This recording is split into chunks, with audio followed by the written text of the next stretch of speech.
This is the Reading with Rochelle podcast, where we will explore history we never learned in school but wish we had.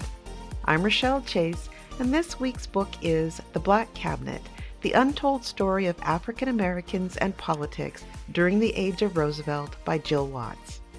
The Black Cabinet, the untold story of African Americans and politics during the age of Roosevelt, tells the fascinating history of a brain trust made up of African American economists, lawyers, sociologists, and journalists who, despite never being officially acknowledged by President Franklin Delano Roosevelt, pushed the president and his administration to include African Americans in FDR's New Deal. Dubbed the Black Cabinet by the Black press, they were led by educator and civil rights leader Mary McLeod Bethune, whose friendship with Eleanor Roosevelt gave them access to the president. This book is a page-turner that brings to life these Black leaders' struggles, defeats, successes, seemingly accomplished despite insurmountable obstacles, and their legacy. My guest author, Jill Watts, is a professor emeritus of history at California State University, San Marcos, where she currently teaches United States social and cultural history, African American history, film history, and digital history. In addition to The Black Cabinet, the untold story of African Americans and politics during the age of Roosevelt, she is also the author of Hattie McDaniel, Black Ambition, White Hollywood, Mae West, An Icon in Black and White, and God, Harlem, USA, The Father Divine Story. Two of her books have been optioned for film. All right. Hello, Jill. Welcome to Reading with Rochelle. Well, thank you so much for having me. I'm really looking forward to talking with you. Yeah, I have been looking forward to this as well. There's just so much to talk about with your book. Why don't you start with what was the Black Cabinet and how did it fit into Roosevelt in that Roosevelt era for those who haven't read it yet? The Black Cabinet was a group that was unofficial, but it was a group of federal appointees during the Roosevelt administration who came together in order to formulate what basically functioned as a lobby group within the federal government in order to promote the needs and interests of Black people during the Great Depression. If you ever hear about them, they often call it FDR's Black Cabinet. And when he was approached to have a body of Black advisors, a Black cabinet, he actually declined that opportunity. And instead, the federal advisors came together themselves and marshaled themselves together, primarily with the leadership of Mary McLeod Bethune. But they were their own cabinet. They put themselves together. And the idea was to put forward the needs and interests of Black people, which were being in a lot of ways ignored, especially during the early phases of the Roosevelt administration. They got their name from the Black press. It wasn't anything that the federal government had designated at all, but instead it was Black journalists who said, hey, there's a Black cabinet within the Roosevelt administration. So the Black press plays a big role in helping them not only form, but also promoting a lot of their activities. And you mentioned Bethune, which we'll get to in a moment, but who were some of the other members also that were some of the key players that were in this cabinet? What I decided to do is focus their story by looking at 5 of the members of the Black cabinet. And of course, one of them is Bethune. Robert Weaver, who was in the Department of Interior and who later on under Lyndon Johnson became the first member of a White House Black cabinet. He was the Secretary of Housing and Urban Development. Robert Weaver comes in as a young man in 1933. His boyhood friend, William Hastie, who he'd grown up with in Washington, D.C., he's another member of the Black cabinet who worked in the Department of Interior. Al Smith, who a lot of people think that's the governor of New York, but that's Alfred Edgar Smith, a graduate of Howard University who'd come from Arkansas. He anchored the biggest Black jobs program in the entire administration through the WPA, the Works Progress Administration. And then also Robert Vann, who was a Black journalist and an editor of the Pittsburgh Courier, who was also a civil rights attorney. So I try to look at the story through their eyes and how they came together at one point in their lives in order to struggle to make a change. Mm-hmm. And a lot of your book centers around the New Deal. So when FDR takes office after he's winning the 1932 election, He wants to end the Great Depression. And so he actually gathers this group of intellectuals that are called FDR's Brain Trust, right? And they are white intellectuals that are like going to help come up with the solution for how they're going to do this, right? At this time, with this New Deal, what was the New Deal? So the New Deal is Roosevelt's promise to America to heal the economic chaos that came about after 1929. Now, again, it's another historical myth, right? There were a lot of sectors in the American economy before 1929 that were in a depression, specifically what we're interested in, the Black community. The Black community had never had the happy times of the great prosperity decade of the 1920s. But the Hoover administration had done very little to remedy the Great Depression, and they'd come up with very few solutions. So FDR comes in proposing the idea that he's going to give the American people a New Deal. And this comes through a series of programs that actually, in 1933, when he takes office, it's just one program right after another. But the point is to get Americans back to work and get the agricultural sector back on its feet. And so the idea is to provide support at all levels of the economy, not just for big businesses, which FDR did as well, but for the regular American, the forgotten American, as he talked about. We always hear now about the first 100 days of administration, right? Well, that's the first time we talk about that, is what happens within the first 100 days. And FDR really rolls these programs out as quickly as possible. And then throughout, up until the war, they continue to roll more programs out and rearrange them and sustain them. Mm-hmm. You do a really great job of painting what it looked like for African Americans at this time in terms of the unemployment rate and just some of the struggles that they were dealing with that have kind of a unique angle to the depression that white people were not going through. Can you share some of those things? What did it look like for Black Americans at this time? Well, I think this what historians need to talk about even more now is that when you talk about a Great Depression, people think about just the bottom falling out of the American economy. But when the bottom's already fallen out of your economy, which is the case for Black Americans, what happens? And what happens is desperation. I mean, you already had starvation in the agricultural districts, and that only becomes deeper and wider throughout Black America. If you look at in the cities, the unemployment rate they calculated at the height of the Depression was about 25%. And then about another 25% of Americans were what they call underemployed. Either they were earning less wages or working fewer hours. For Black Americans, it's double. And when I say double, in some cases, if you add in underemployment, it's 100% of Black Americans that experience this. Even when you're looking at people who are in the Black middle class, they feel the pinch of the Depression. Then in terms of getting out of the Depression, you have the barriers of American society in the forms of Jim Crow segregation, your lack of opportunity to vote in many sectors of American society, specifically throughout the South. You don't have a voice, right? And then the idea that under the Hoover administration, oh, well, charities and churches will help. Well, they couldn't.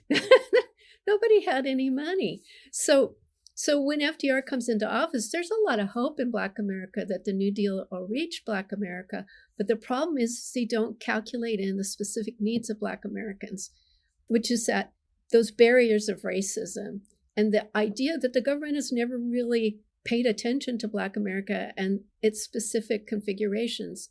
Specifically, if you look at Black America at the time, most Black Americans live in the South, and most Black Americans are in agricultural districts.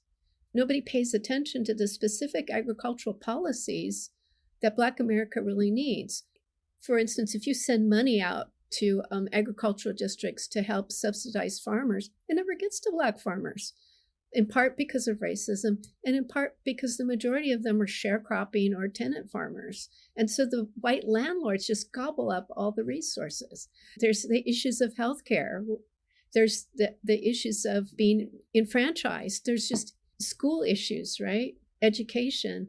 So all these things have never been addressed in Black America. And when the Depression hits, it just hits the community even harder than everyone else. Mm-hmm. And when you're talking about some of these programs that were part of the New Deal, like some of the different areas like the NRA and the CCC, and I think there was like a division of subsistence homestead and the PWA, can you talk about what these particular groups were set up to do and how Black people were excluded from those programs? Well, yeah, each one of those kind of has its own specific mission, right?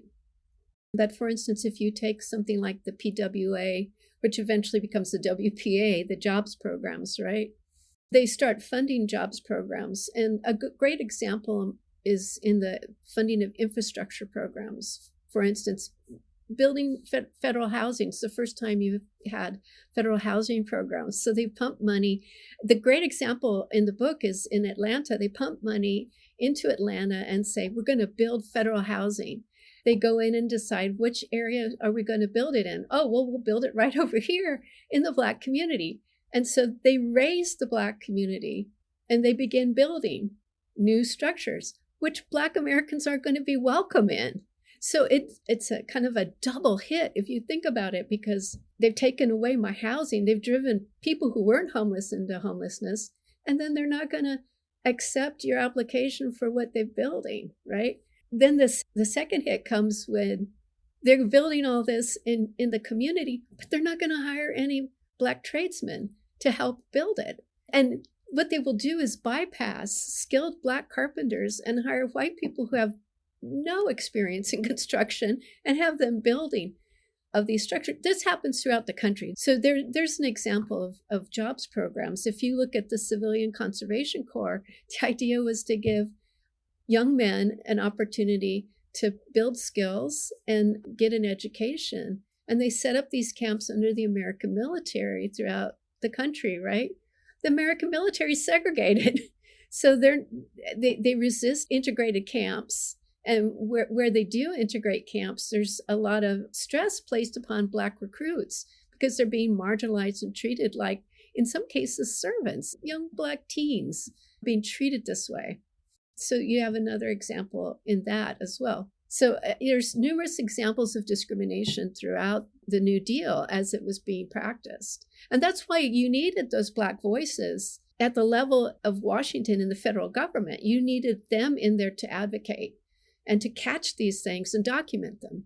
That's where the Black cabinet plays a really important role. You show the constant struggle that these cabinet members go through as they're assigned to first of all, just even getting roles, getting acknowledged, getting positions where they can actually do something. You have numerous examples of people being hired and they don't have an office and they don't have a desk and they don't have a receptionist and they can't get anybody to listen to them. They can't eat in the cafeteria. I mean, it's like just the day to day, you paint this day to day, the obstacles of even just doing their jobs.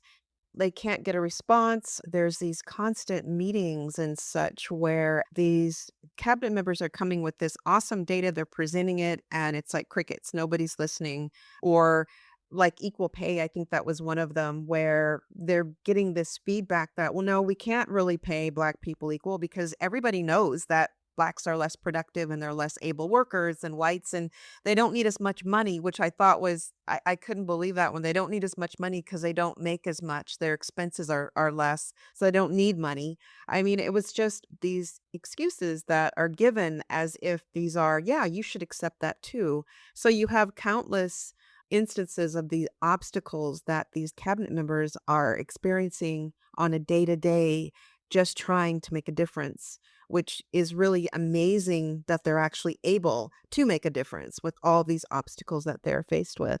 Yeah, the one thing is if you think about the job is so difficult to just hang in there, and all of them pay a personal price. They all sacrifice in one way or another.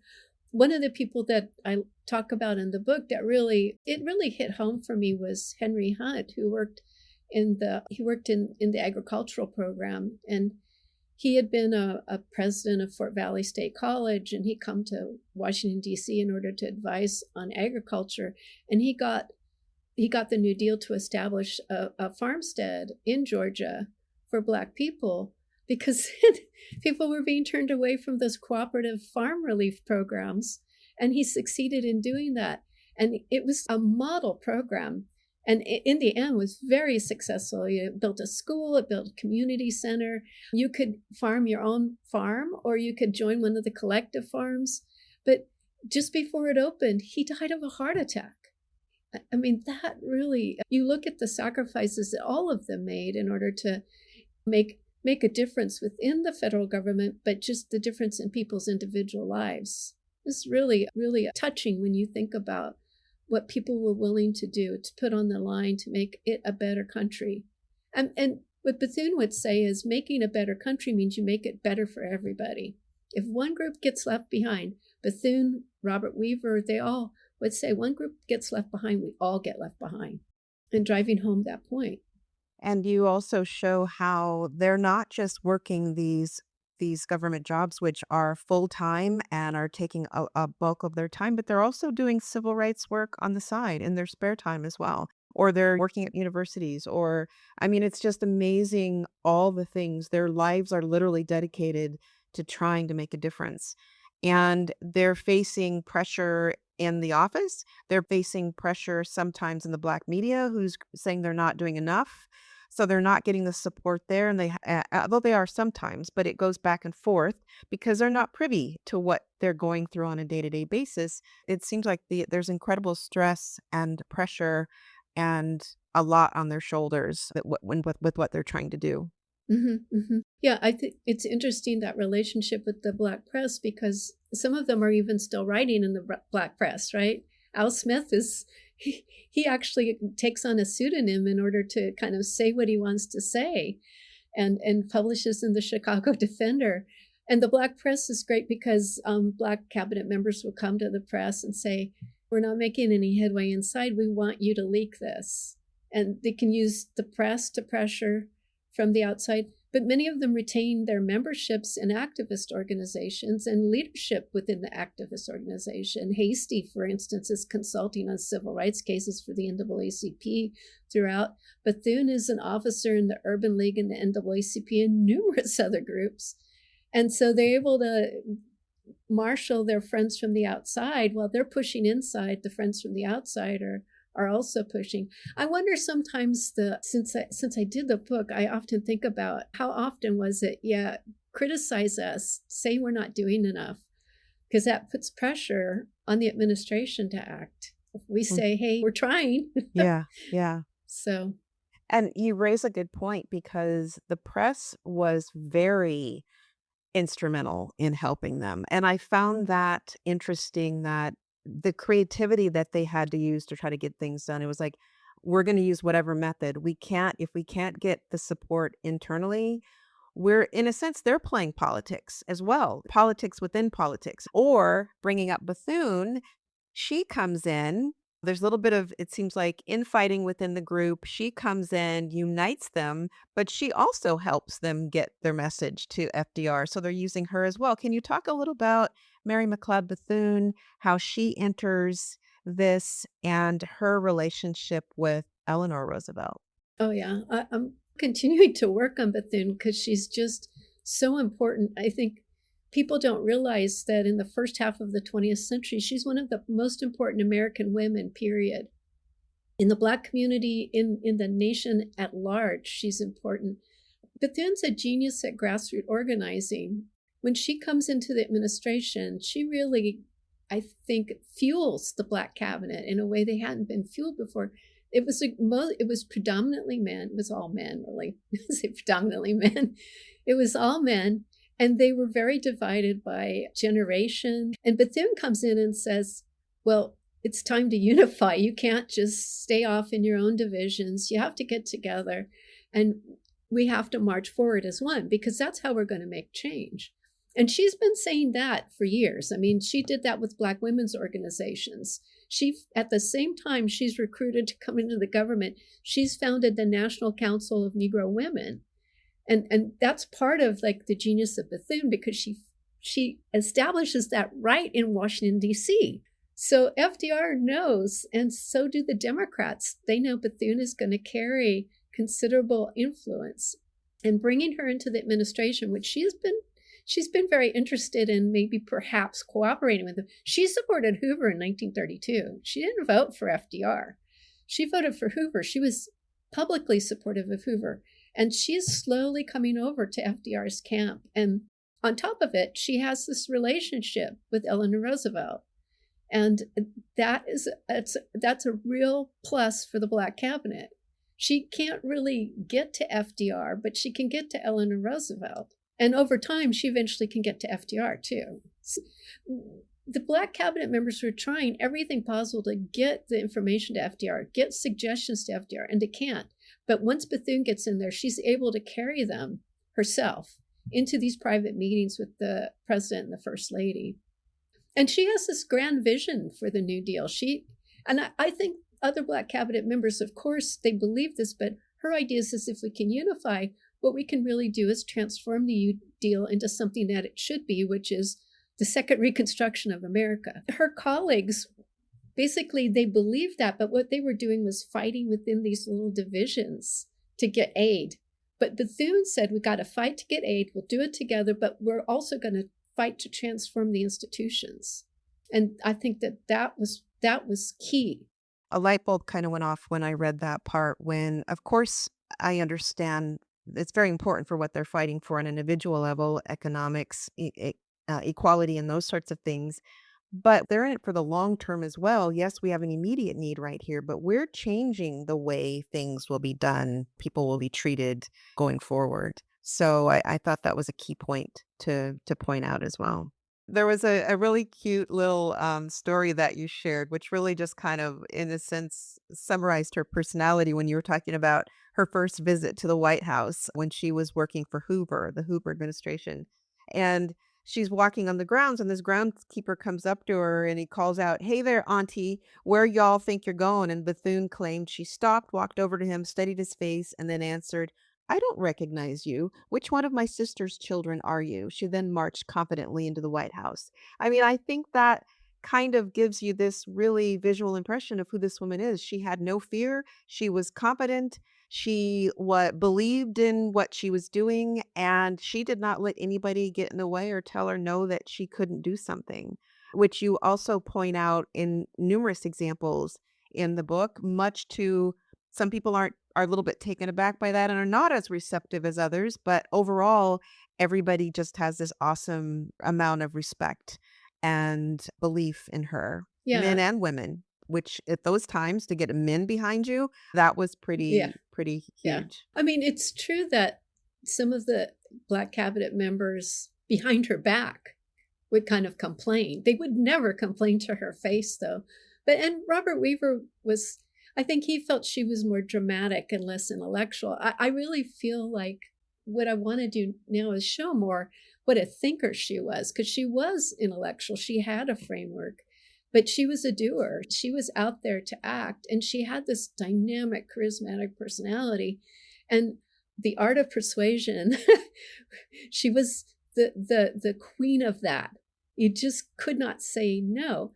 And in the community, when she came in to the Black cabinet, came into government, she was Mother Bethune.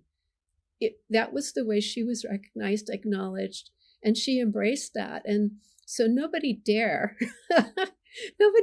go against that. But at the same time, she was pretty strong-minded, but I think, especially over time in government, she was able to hear more and more the other side to some of the things that she'd like to do. And one of her great talents too is she can mediate. And because I think with her, she never loses sight of the goal, which is much bigger. Bigger things are at stake with this. So if you get down and you start fighting over whose division gets what money, which she says, you put that aside because you remember that there's something greater that we're engaged in. But it's like at the inauguration, she gets invited to the 1936 presidential inauguration, and the usher attempts to segregate her, and she has a reserved ticket, which places her in the back. And she just elbows past him and says, "Oh, I don't need a reserved seat. I'm going to just go sit up here." Yeah. She's audacious. Yeah. In the best way, right? Mm-hmm. Mm-hmm. She did, and I think she knew from childhood that was the only way that things were going to succeed, is to just be brave and audacious. I know she had times when she was frightened. There were times, especially when she was founding Bethune-Cookman College, In Florida, she faced great threats. But yeah, she was brave. Now, how did she, you mentioned, you do describe it in the book, how she cultivate or how she met Eleanor Roosevelt and FDR's mom, I believe, as well, how that relationship evolved. Can you speak a little bit about that and how that figured into the cabinet? At the moment when she's included in the cabinet, that relationship is solidified. This is what I'm working on right now. And the relationship with Eleanor Roosevelt is much more evolutionary than I realized at the time. Because one of the things about working on Bethune is you have to constantly check yourself because you can get wrapped up in that charisma and in her empowerment and how she tries to empower you and everybody else, right? But that relationship, it's in 1927, she got invited to the Roosevelts' home as a part of a larger group of women who were leading women's clubs. And so that's where she first meets Eleanor Roosevelt and Sarah Roosevelt, the president's mother. And that's kind of it for a while. Bethune's a Republican, and for good reason. Who wants to trust a Democrat? I mean, Democrats are the party of the Confederacy. They're the people she's fighting in Florida to get a school off the ground, right? To get the right to vote. Those are the people who stand as a barrier. So it's not until FDR gets into office that she renews that acquaintance. And it's actually, she holds off. It's until FDR comes out against lynching publicly. And that's the trigger where she decides that he's proven himself to her and he's earned her respect. And when she signals that, I don't think it was lost too much on Eleanor Roosevelt what that meant, because with Bethune could come a considerable amount of Black women's votes, but Black people's votes. And the Democrats under Roosevelt became interested in bringing Black Americans into the party. I say that the Democrats become interested in bringing Black Americans in the party, but part of the reason they are is thanks to Mary McLeod Bethune. She has decided that the Republicans are not doing anything for Black Americans. And she's willing to move, but she's willing to move masses of Black voters into the party. That's one of her great victories of this era, I think. And she marshals the Black cabinet members, most of them are Republicans too, to come along with her. And what she's saying is party doesn't matter. The people matter. You don't even have to re-register. You stay a Republican, but it's the people that matter. We can all be New Dealers. That's what she says. That relationship warms because of politics. Well, speaking of her skill to get people together and unite them, when you talk about those two conferences that she had after, I think, the 1936 election, when she calls this conference together, not only the Black people that are working there in the administration, but some of the white heads of the various departments. Mm-hmm. And so she wants to discuss these issues that are faced by the Black community. She wants to have this meeting. Everybody, nothing's getting done. We need to have this meeting. You need to listen. You need to hear. So the cabinet members come with reports and data, and they're sharing all these things. And then she creates out of this her plan for what the solution is. And can you talk a little bit about that? Her blue book and her plan and what she does at this conference, at the end of this conference. Yeah, the first one in 1937. Oh, 37. Okay. Yeah, the very first one was in 1937, and it was part of what you would say political payback for her support in 1936. I mean, she expected something to happen. Not just like personal advancement. She expected the administration to respond. And it's the first time the US government had ever sponsored a gathering like that. The US government constantly sponsored conferences and fact-finding meetings and things like that. And it's the first time that he ever dedicated a specific meeting to what she called the problems of Black youth and Black Americans. And Eleanor Roosevelt appeared at both that one and then the one in 1939. And when I think of the blue books are this blueprint for a more equal America. And they're extensive. They're extensive. And the thing that's so fascinating about them today, if you get them today, they still apply. It's fascinating, but it's also distressing that the problems they were documenting back then, police brutality, the lack of equal health care, the lack of access to health care, period, educational disadvantages, these things still apply to the country that we live in today. And the solutions what Bethune is really pushing this idea, but the Black cabinet members were all on board with this. The solutions, they believe, are in government, that government is good and government is obliged to safeguard all of its citizens. That's what's so important about this era, is that you see really early on the Urban League writes to FDR and says, citizenship is granted to the federal government. Therefore, the federal government is obliged to protect its citizens, all citizens, not just in terms of the economy, but in terms of their constitutional rights. And so that's what's carried through. And the Blue Books capture that in specificity, documenting the discrimination in a way that's, you can't refute it, and then documenting the solutions that can be enacted through a strong federal government.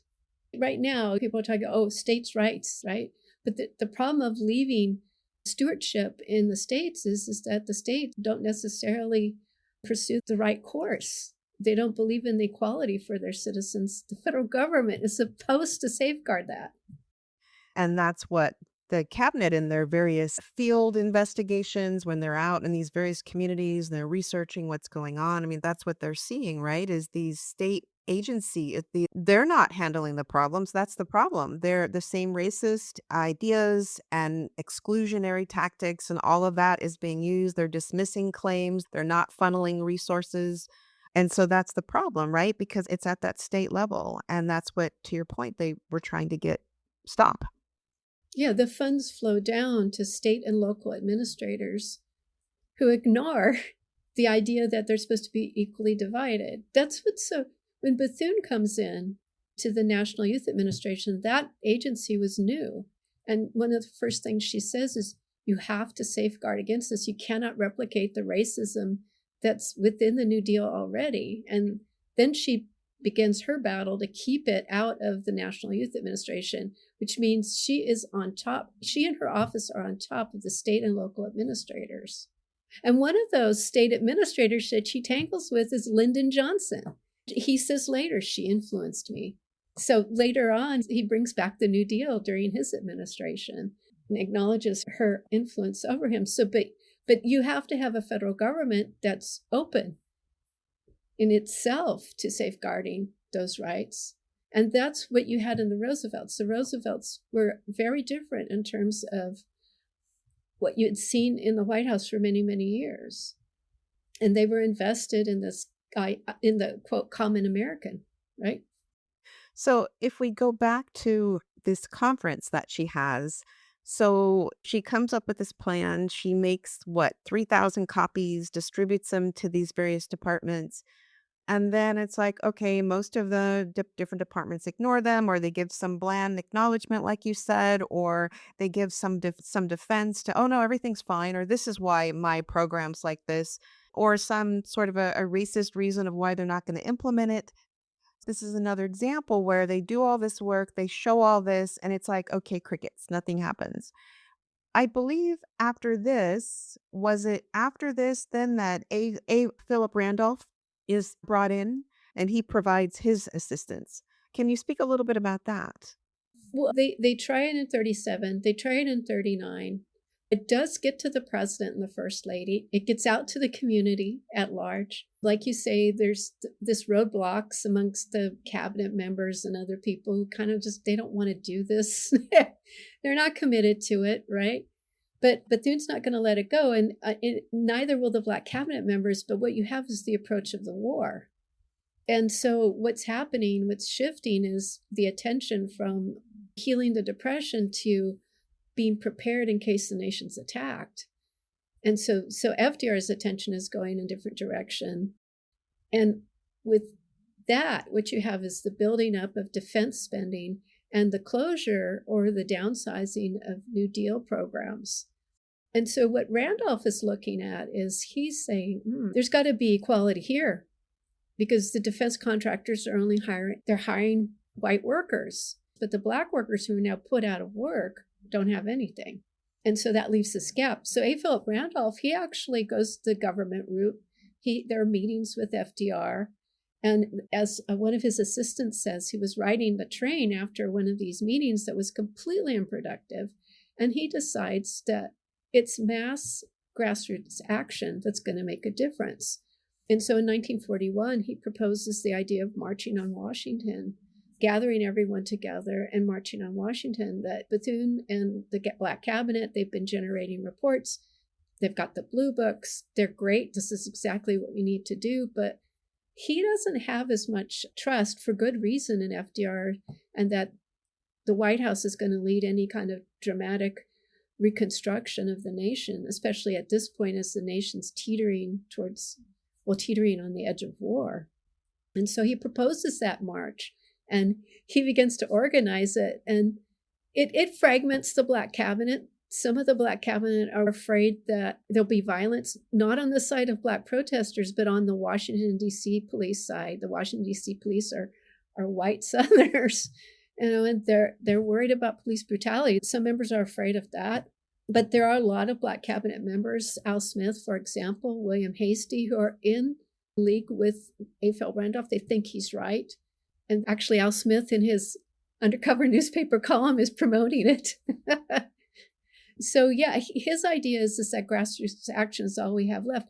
Interestingly, Bethune, who's the great grassroots activist, at first doesn't want to do it. She's concerned that it won't work and that it'll set everybody back. But in the end, because of the threat of mass action, they got FDR to bargain, and he agreed to issue Executive Order 8802, which desegregated the defense industry, or it prohibited discrimination in defense hiring.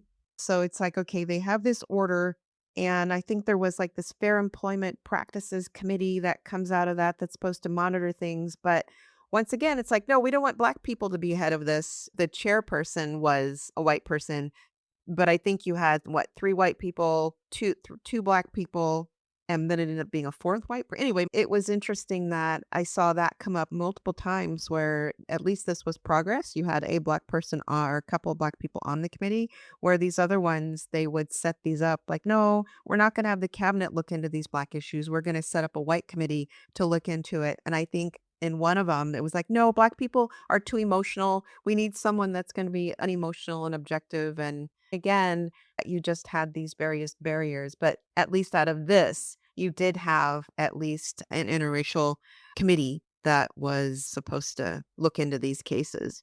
I think, and this is not a spoiler, but I think at the end, when you mention things after FDR dies, this narrative comes out about all these things that he's done.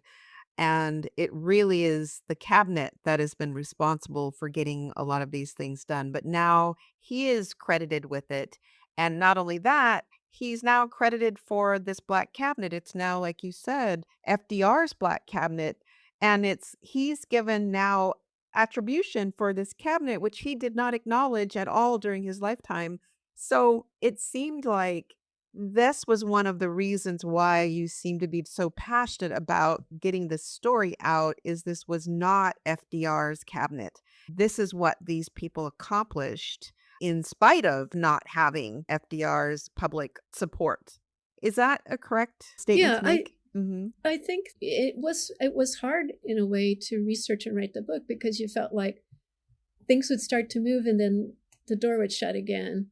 And things would start to move in the door, which again, but if you step back and look at the agenda, but also what they actually accomplished, it's really quite remarkable for the era. If you think about it, they integrated the federal workplace, and those offices were totally segregated. And like you said, people weren't permitted to eat in the cafeterias, but they forced that and made that happen. If they hadn't been there, relief for Black Americans would have never happened.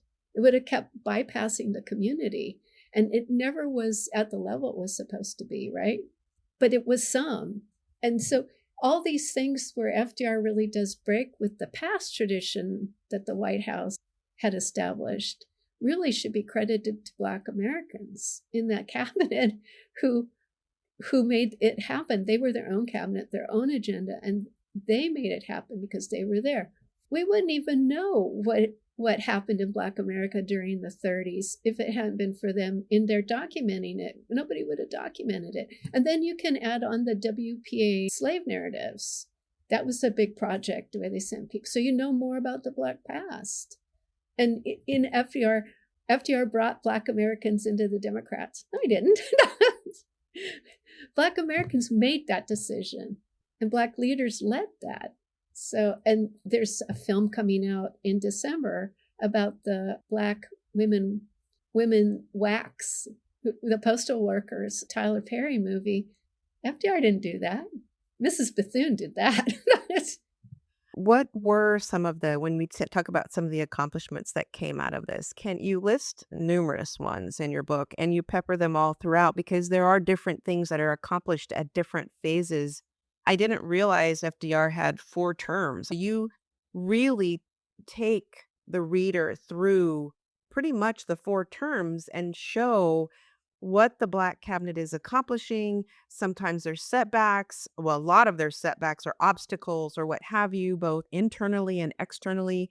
And I meant to say that up front that this could have been 450 pages, not including your index and notes, of dry, factual, just stating this is what happened.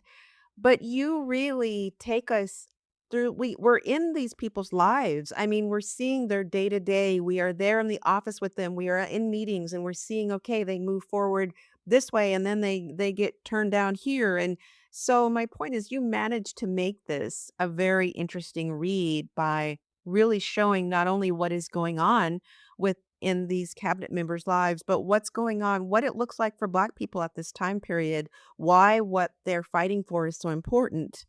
And I think the reader really gets that. It's not a dry read at all. So then going back to my question is, so can you just state some of the things that they did accomplish and maybe that FDR kind of it gets credit for? Okay, kind of like FDR gets credit for doing a lot for Black people, a lot more than any other president had ever done. And okay, so in some ways, yes, no president had appointed that many Black advisors in positions where they could have influence. And that's true. He tried to appoint people in positions where he didn't have to go to the Congress for approval.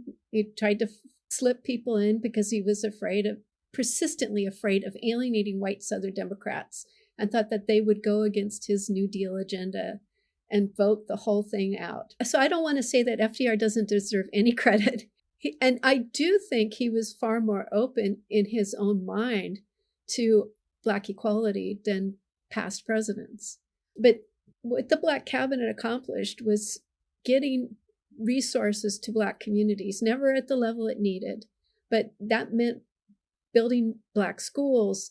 It meant reviving the Black agricultural economy, getting people farms. In some cases, people were able to get loans and buy their own land, or they joined the collective farms.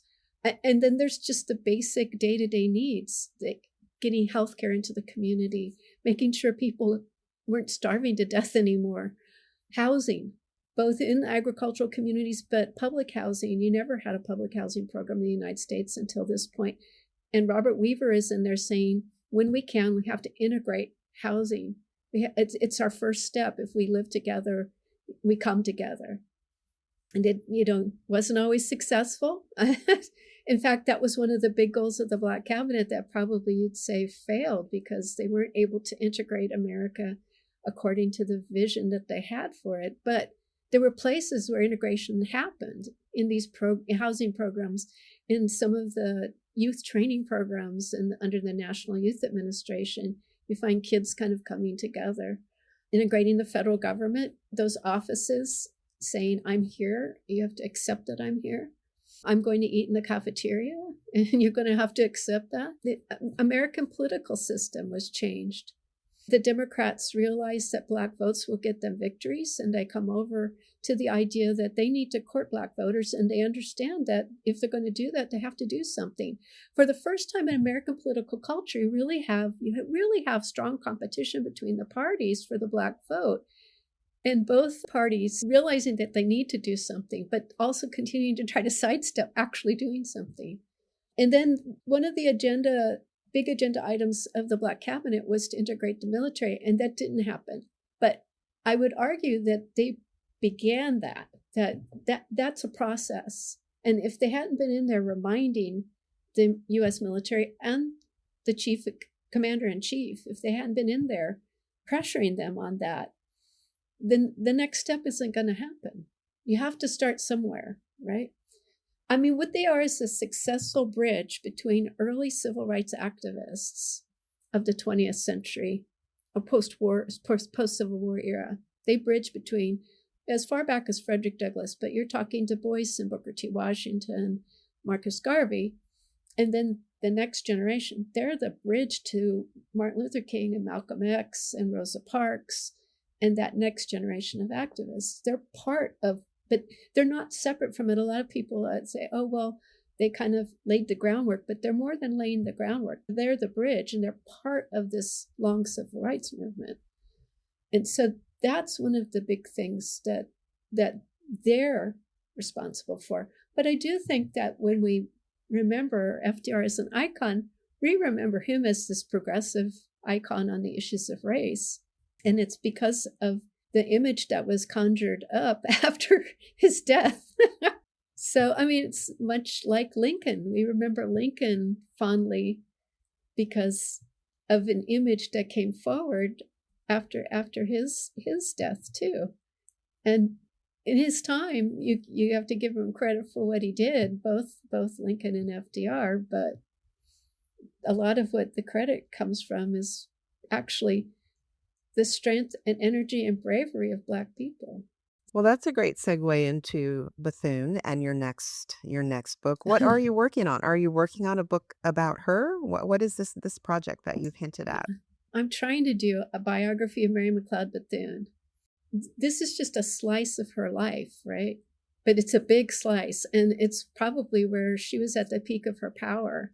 But I want to tell her story from her birth in South Carolina, daughter of a sharecropper, her parents formerly enslaved, to the end of her life when she's already become one of the most important women in America, a major civil rights figure. I'm not trying to do it like a traditional biography. I'm trying to do with each chapter how people in her life either influenced her or how she influenced them.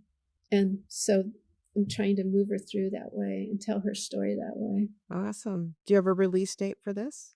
No. Okay. I'm kind of hoping 2026. Okay. Is what I'm hoping. All right. Well, you'll definitely have to keep me posted on that one. That sounds interesting. Yeah. In the meantime, I hope people that listen to this do read The Black Cabinet, The Untold Story of African Americans and Politics During the Age of Roosevelt. And I hope they find it as intriguing and interesting and informative as I did. So I want to thank you for being on this show, Reading with Rochelle, and I look forward to the next book. Oh, thank you so much. Thank you for getting the word out about the Black Cabinet and teaching us history. I'm so grateful to you. Well, thank you. It was easy. It was an interesting book. So thank you.